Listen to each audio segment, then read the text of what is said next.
यीशु मसीह के नाम से सबको जय मसीह की। आज का वचन है 12वां भजन संगीता, उसका 6 वचन। परमेश्वर का वचन पवित्र है, उस चांदी के समान जो भट्टी में मिट्टी पर ताई गई और 7 बार निर्मल की गई हो। मेरे प्रियो, परमेश्वर का वचन किस तरह है, इस बात को हम इस वचन के द्वारा हम देखते हैं। परमेश्वर का वचन पवित्र है, परमेश्वर का वचन में कोई कमी नहीं, परमेश्वर का वचन में कोई दाग नहीं, परमेश्वर का वचन में कोई पाप नहीं। इस बात को हम पहले से ही हम देखते हुए आ रहे हैं।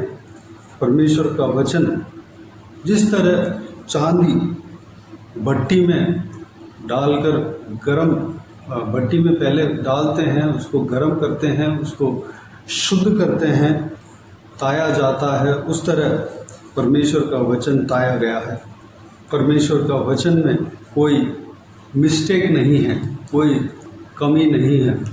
उस ताया हुआ वचन को परमेश्वर हमारे हाथों में दिया है। परमेश्वर का वचन पवित्र है, वह इंसान को पवित्र बनाता है, इंसान का हृदय को पवित्र बनाता है, इंसान के जीवन को पवित्र बनाता है।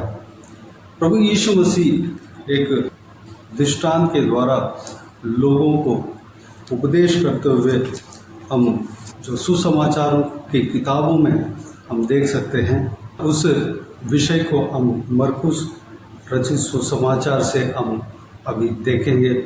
मरकुस रचित सुसमाचार, उसका 4 अध्याय 3 से लेकर 9 वचन तक, उसके बाद 13 से लेकर 20 वचन तक जब हम पढ़ते हैं, परमेश्वर का वचन मनुष्य के हृदय में बोया जाता है, मनुष्य के हृदय के लिए बोया जाता है, लेकिन मनुष्य का हृदय किस तरह ग्रहण करता है, उस विषय को हम देख सकते हैं। प्रभु यीशु मसीह एक दृष्टांत कहता है। परमेश्वर का वचन को एक बीज की तरह दृष्टांत के द्वारा कहा गया। एक किसान एक बीज, कुछ बीजों को बोने के लिए लेकर जाता है, वो बीज कुछ मार्ग में गिरता है, कुछ पथरीली जगह पर गिरता है, कुछ झाड़ियों के बीच में गिरता है, कुछ अच्छे ज़मीन पर बोया जाता है। जो मार्ग में जो गिरा, उस बीज को पक्षी आकर तुरंत लेकर जाता है, उसका कोई फल नहीं आता। जो पथरीली इलाके पर जो गिरता है, उसमें से बीज तो उगता है, जल्दी उगाता है, लेकिन वह सूरज का रोशनी पड़कर गहरी मिट्टी ना होने के कारण वह जलकर मर जाता है।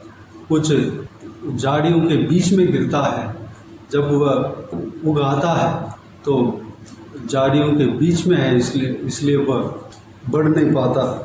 जो झाड़ियों के बीच में गिरा, झाड़ियों ने उसको दबाकर निकलने नहीं देता है। जो अच्छे भूमि पर गिरता है, अच्छे ज़मीन पर गिरता है, वह 100 गुना, 60 गुना, 30 गुना फल लाता है। इससे हम क्या सीखते हैं? परमेश्वर प्रभु यीशु इस दृष्टांत का अर्थ भी 13 वचन से लेकर 20 वचन तक कहते हैं।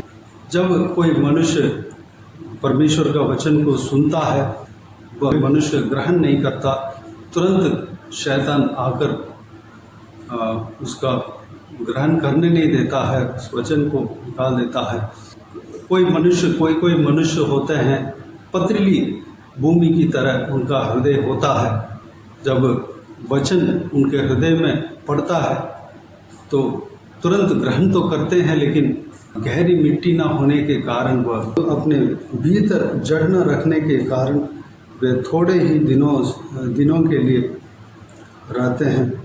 वह जड़ नहीं रखता, उसका हृदय पथरीली की तरह है, इसलिए वह जल्दी उग तो आता है, लेकिन वह फल नहीं देता, वो ज़्यादा बढ़ नहीं पाता, तुरंत वो सूख जाता है, वो फल ला नहीं पाता।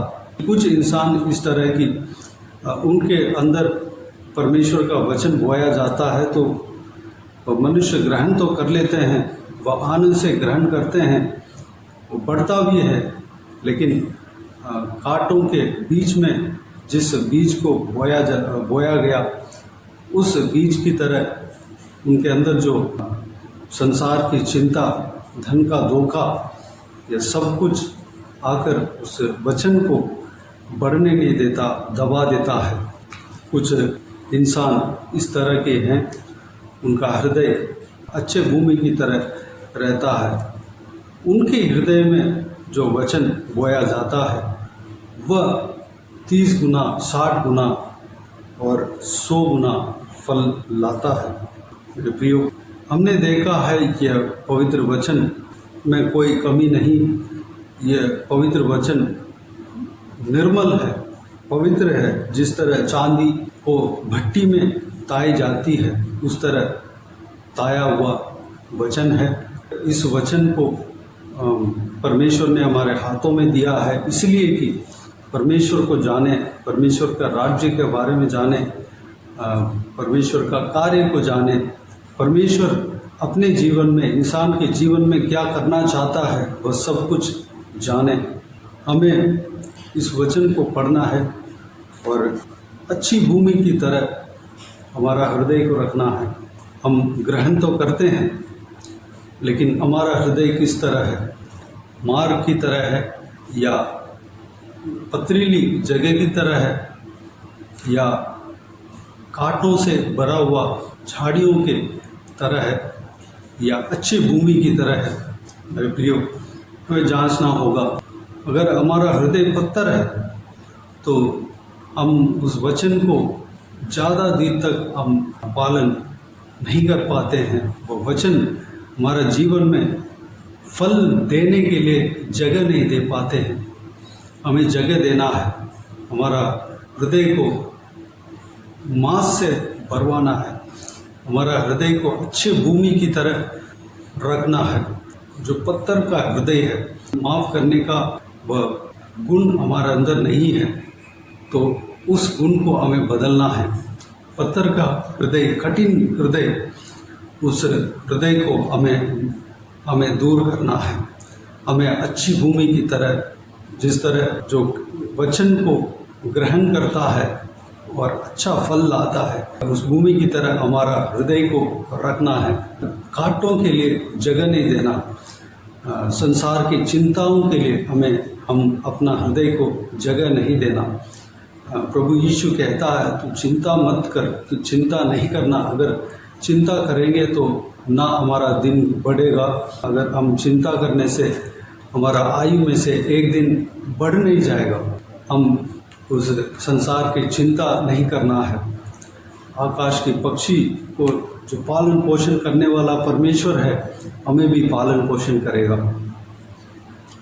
हम किसी भी बात का चिंता नहीं करना है। हमें प्रार्थना में परमेश्वर प्रभु यीशु को बता देना है, प्रभु यीशु उस बात को संभालेगा। धन के धोखा हमारे अंदर नहीं रहना है। हमें धन के पीछे नहीं भागना है। धन हमें धोखा दे देगा। जब परमेश्वर का राज्य को जब हम खोजते हैं, सब कुछ हमें मिल जाएगा, कोई कमी नहीं रहेगा। जब परमेश्वर का वचन को जब हम मानते हैं, परमेश्वर का भय मानते हैं, तो हमें ये सारा आशीषें हमारा जीवन में, हमारा घर में मिल जाएगा। 112 भजन संगीता उसका पहला और तीसरा अध्याय में इस प्रकार लिखा हुआ है, या की स्तुति करो, क्या ही धन्य है वह पुरुष जो यहोवा का भय मानता है और उसकी आज्ञाओं से अति प्रसन्न रहता है। तीसरा वचन, उसके घर में धन संपत्ति रहती है और उसका धर्म सदा बना रहेगा। जब परमेश्वर का भय मानते हैं, जो पुरुष परमेश्वर को स्तुति करते हैं, भय मानते हैं, उनके आज्ञाओं के ऊपर अति प्रसन्न रहते हैं, उनके घर में धन संपत्ति रहती है। हमें धन का धोखा हमारे जीवन में नहीं रहना चाहिए। हम धन का लोभ हमारा जीवन में नहीं रहना चाहिए। अगर हम धन के पीछे भागते हैं तो वह लोभ परमेश्वर का वचन को दबा डालेगा। परमेश्वर का वचन फल देने के लिए हम जगह नहीं दे पाएंगे। हमें ये सारा चीज़ को हटाना है। हमें अच्छे भूमि की तरह हमारा हृदय को रखना है। जो कुछ भी परमेश्वर का वचन कहता है उसको ग्रहण करके उसको अमल में लाने के लिए, उसको पालन करने के लिए हमारा हृदय को तैयार रखना है। तब हम 30 गुना, 60 गुना और 100 गुना फल ला सकते हैं। कुछ भूमि 30 गुना फल लाता है, कुछ भूमि 60 गुना फल लाता है, कुछ भूमि 100 गुना फल लाता है। हमारा मन को जिस तरह तैयार रखते हैं उस तरह फल लाएगा। अच्छे से बढ़िया सा तैयार रखेंगे, परमेश्वर के लिए कुछ भी करने के लिए हम तैयार रहेंगे तो हमारा जो हृदय में परमेश्वर की ओर से बोया जाता है वो वचन ज़रूर 100 गुना फल लाएंगे। अगर 30 गुना फल लाता है तो भी कोई बात नहीं, 60 गुना फल लाता है उससे थोड़ा बेहतर है। अगर 100 गुना फल लाता है परमेश्वर उसमें प्रसन्न रहेगा। वैसे 3 मेजरमेंट यहाँ पर दिया हुआ है, तीनों को तीनों परमेश्वर बाता है। कोई भी एक चीज़ होना चाहिए, लेकिन हमें ये कोशिश करना है कि 100 गुना फल लाना है, 1000 गुना फल लाना है, लाख गुना फल लाना है। मेरे प्रियो, हम इस बात के लिए परमेश्वर के उपस्थिति में अपने आप को सौंपें। परमेश्वर या जो नया दिन में, नए हफ्ते में या रविवार के दिन में हमारा हृदय को अगर पथरीली है या ग्रहण ही नहीं करता, वचन को ग्रहण ही नहीं करता, सिर्फ सुनकर वह हृदय तक जाने नहीं देता, अगर ऐसा हो तो उनका हृदय को ग्रहण करने के लिए, उनका हृदय को तैयार करने के लिए परमेश्वर के मदद मांगना है। आज हम परमेश्वर से मदद मांगेंगे। अगर हमारा हृदय पथरीली जगह की तरह हो, पत्थर जैसी हो, उस पत्थर को तोड़कर पिघाल देना है, हमारा हृदय को सही कर देना है। अगर किसी को भी माफ़ नहीं किया हो उनको माफ़ कर देना है। हम किसी के ऊपर दुश्मनी रखा हो वो सारा दुश्मनी को ख़त्म कर देना है। नम्र हृदय हमारे अंदर आने के लिए परमेश्वर से मदद मांगे। अगर हमारा हृदय कांटों के तरह संसार की चिंता और धन की लोभ से, धन के धोखा से हमारा हृदय भरा हुआ है तो सारा कुछ हमारा हृदय से हटा देना है। परमेश्वर का वचन के लिए जगह देना है। परमेश्वर का वचन जो हम ग्रहण करते हैं वो वचन फल लाने के लिए हमें जगह देना है। हमारा हृदय 30 गुना, 60 गुना, 100 गुना फल लाने के लिए हमारा हृदय को सही करना है। 30 गुना उससे बेहतर, 60 गुना उससे अच्छा, 100 गुना हमें 100 गुना फल लाना है। उसके लिए हमारा हृदय को सही करना है, परमेश्वर से हमें मदद मांगना है। तो आइए हम प्रार्थना में जाएं। जो कोई भी जन इस वीडियो को देख रहे हैं अपना अपना हृदय पर हाथ रखकर परमेश्वर से प्रार्थना करें कि हमारा हृदय को भी तैयार करना, कि हमारा हृदय आपके वचन को ग्रहण करने का लायक बने और हमारा हृदय आपका वचन जो फल लाती है उसके लिए जगह देने पाए। अच्छे भूमि की तरह हमारा हृदय बनना है। परमेश्वर हमें मदद कर। इस तरह हम प्रार्थना करें। तो आइए हम प्रार्थना में जाएं। स्वर्ग पिता दयालु परमेश्वर, आपको धन्यवाद देता हूँ। आपका इस बहुमूल्य वचन के लिए आपको धन्यवाद देता हूँ परमेश्वर। पिताजी, आपके वचन परमेश्वर पवित्र है। आपका वचन जिस तरह चांदी आग के भट्टी में डाला जाता है और ताया गया है, उस तरह आपके वचन भी निर्मल है परमेश्वर, ताया हुआ है पिता। उस पवित्र वचन को, बहुमूल्य वचन को हमारे हाथ में दिया है पिता। उस वचन को हम ग्रहण करने पाए, हमारा हृदय में परमेश्वर ढलने पाए पिता। हमारा हृदय में ढलकर पिता वो वचन 30 गुना, 60 गुना, 100 गुना फल लाने पाए। जिस तरह आपने कहा पिताजी, जिस तरह आप चाहते हैं उस तरह हमारा हृदय में आपके वचन डालने पाए, बोया जाने पाए और वह वचन फल लाने पाए परमेश्वर अनुग्रह देना पिताजी। अगर हमारा हृदय पथरीली जगह की तरह है पिताजी, उस पत्थर को तोड़ना, हमारे पत्थर जैसे गुण हमारे अंदर से निकालना परमेश्वर। हम किसी को अगर माफ़ नहीं किया हो, हम माफ़ करने के लिए अनुग्रह देना, आपका गुण हमारे अंदर देना परमेश्वर। किसी के ऊपर अगर दुश्मनी है, हम खराई के साथ उस दुश्मनी को निभाने के लिए हम खराई के साथ रहते हैं, वो सारा खराईपन को बदलना परमेश्वर। नम्र हृदय हमारे अंदर देना, मांस का हृदय हमारे अंदर देना परमेश्वर। धन्यवाद देता हूँ पिता। तब हमारा हृदय में जो वचन, आपके वचन बोया जाता है, वह सही फल लाने पाएगा पिताजी। हमारा हृदय घाटों से भरा हुआ नहीं होना चाहिए परमेश्वर। हमारा हृदय में कोई धन का लोभ, धन का धोखा नहीं होना चाहिए, धन के ऊपर लोभ नहीं होना चाहिए परमेश्वर। हम धन के पीछे नहीं भागना चाहिए पिताजी। हम संसार के चिंता हमारे अंदर नहीं होना चाहिए पिता परमेश्वर। आपने कहा एक चिड़िया को परमेश्वर आप पालन पोषण करते हैं, तो हमें भी पालन पोषण करेंगे। हमारा बाल भी गिने हुए हैं परमेश्वर, आपके अनुमति के बिना एक भी बाल नीचे नहीं गिरेंगे पिताजी। उस तरह हमें पालन पोषण करते हैं। इस बात पर, इस विषय पर, इस पवित्र वचन पर हम विश्वास करने पाएँ, अनुग्रह देना परमेश्वर। हालेलुया। सारा कांटों जैसे संसार की चिंता, धन के धोखा को हमारा हृदय से दूर करना। हालेलुया। हमारा हृदय को अच्छे भूमि की तरह बनाना परमेश्वर। आपके वचन जब हमारा हृदय में बोया जाता है, 30 गुना, 60 गुना, 100 गुना फल लाने पाए परमेश्वर। अनुग्रह देना पिता। हालेलुया। धन्यवाद देता हूँ परमेश्वर। 30 गुना ही नहीं परमेश्वर, बल्कि उससे बेहतर 60 गुना ही नहीं, उससे बेहतर 100 गुना हम फल लाने पाए। हमारा हृदय को सही करना, बनाना परमेश्वर, हमें तैयार करना, हमारा हृदय को सही करना, तैयार करना। आपके वचन को हम ग्रहण करके हम हालेलुया जिस तरह आप चाहते हैं परमेश्वर, ज़्यादा से ज़्यादा हम फल लाने पाए। अनुग्रह देना परमेश्वर।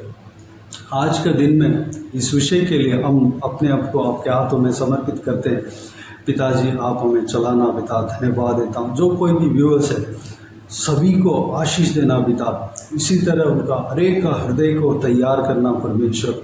हालेलुया। जो कोई भी जन उनका हृदय पर हाथ रखकर आपके परमेश्वर उपस्थिति में है और आपके उपस्थिति में अपने आप को इस विषय के लिए सौंपते हैं पिता, उनका जीवन में सारा आशीष देना परमेश्वर। वैसे ही परमेश्वर, जो कोई भी जन आपका भय मानता है, आपके वचन के ऊपर परमेश्वर प्रसन्न रहता है, उनके घर में धन संपत्ति होगी। आपके वचन के मुताबिक सारा आशीषें होंगे पिता। हम सबसे पहले आपके राज्य को खोजने पाएँ, आपके वचन के ऊपर हम आशा रखने पाएँ, आपके वचन को प्रसन्न करने पाएँ परमेश्वर। वह हृदय हमारे अंदर देना पिता।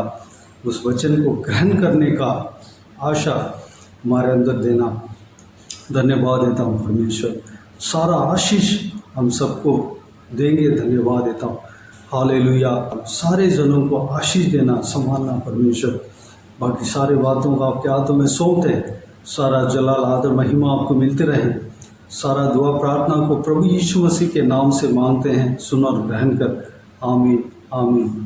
प्रभु यीशु मसीह के नाम से प्रभु यीशु मसीह का आशीष और अनुग्रह हम सभी के ऊपर बने रहें। आमीन आमीन। मेरे प्रियो, इस चैनल को सब्सक्राइब करें और शेयर करें। अगर किसी को भी प्रार्थना का विषय हो तो डिस्क्रिप्शन में और स्क्रीन में दिया हुआ नंबर पर कॉल करके प्रार्थना करा सकते हैं। हम आपके लिए प्रार्थना करेंगे। इस सेवकाई के द्वारा अगर परमेश्वर आपके जीवन में कार्य किया हो, वो भी हमें बता सकते हैं, ताकि हम सब मिलकर परमेश्वर को धन्यवाद दें, महिमा करें। प्रभु यीशु आप सबको आशीष दे। आप अपना पर्सनल प्रेयर में हमारे लिए, हमारे परिवार के लिए, इस सेवकाई में जुड़े हुए हर एक जन के लिए प्रार्थना करना, हर एक का आशीष के लिए, आत्मिक उन्नति के लिए प्रार्थना करना, इस सेवकाई में तरक्की के लिए प्रार्थना करना। प्रभु यीशु आप सबको आशीष दे। आमीन आमीन।